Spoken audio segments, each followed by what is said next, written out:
ನಾನು ಬೆಳ್ತಂಗಡಿ ತಾಲೂಕು ಬಡೆಕೋಡಿ ಗ್ರಾಮದಿಂದ ರೊನಾಲ್ಡ್ ಡಿಕೋಸ್ಟ್ ಅವರು ಮಾತಾಡುತ್ತಿರುವುದು.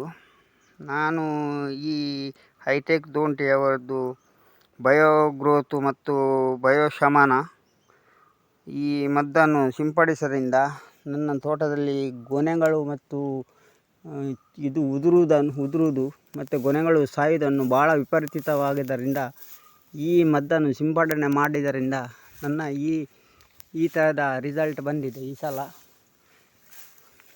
ಅದಕ್ಕೆ ಅವರಿಗೆ ಧನ್ಯವಾದವನ್ನು ಅರ್ಪಿಸ್ತೇನೆ. ಮೊದಲು ಎಲ್ಲ ಉದುರ್ತಿತ್ತು ಈ ಗೊನೆಗಳು, ಈಗ ಉದುರುದು ಬಿಟ್ಟು ಈಗ ಗೊನೆಗಳು ಇದು ಮಿಡಿಗಳು ಈ ಪ್ರಮಾಣದಲ್ಲಿ ಉಳಿದಿದೆ. ಅವರಿಗೆ ಧನ್ಯವಾದಗಳನ್ನು ಹೇಳ್ತಾ ಇದ್ದೇನೆ ನಾನು. ಈ ಥರ ಸಣ್ಣ ಮಿಡಿಗಳು ಭಾಳ ವಿಪರೀತವಾಗಿ ಉದುರ್ತಿದ್ದವು. ಅದರಿಂದ ಭಾಳಷ್ಟು ಜನರು ಇದರದ್ದು ಸದುಪಯೋಗ ಪಡೆದುಕೊಳ್ಬೇಕಾಗಿ ನಿಮ್ಮಲ್ಲಿ ವಿನಂತಿಸಿಕೊಳ್ತಿದ್ದೇನೆ. ಇದು ನನ್ನ ತೋಟದ ಗೊನೆಗಳು. ಮೊದಲು ಒಂದು 6-7 ತಿಂಗಳಿಂದ ವಿಪರೀತವಾಗಿ ಉದುರ್ತಿದ್ದವು. ಅದರಿಂದ ನನಗೆ ಭಾಳ ನಷ್ಟ ಉಂಟಾಗಿದೆ.